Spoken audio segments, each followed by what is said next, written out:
در انفجار عصر دوشنبه در مکتب خصوصی شمع هدایت در شهرک مهدیه در غرب کابل دست کم 50 دانش آموز زخمی شدند. در میان زخمی شدگان این رویداد دختری به نام ستایش نیز حضور داشت که در جریان انفجار آسیب دید.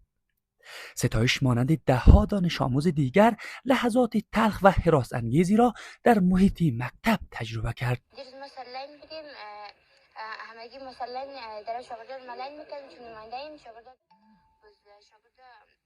یک دفعه شاگردا در شعر میخواندن باز یک دفعه متن چی افتاد کلگی دیدبا شد صدای چی آمد گرم آمد باز دیگه خبر. صدای انفجار فضای مکتب را در میان دانش آموزان پر از ترس و نگرانی کرد و شماری از آنان برای درمان به مراکز صحی منتقل شدند. این حادثه بار دیگر نگرانی ها را درباره امنیت دانش آموزان و به ویژه دخترانی را که برای آموزش به مکتب میروند افزایش داده است. کلا به حال بودم، به حس بودم، هیچ چیزی نمیفهمیدم.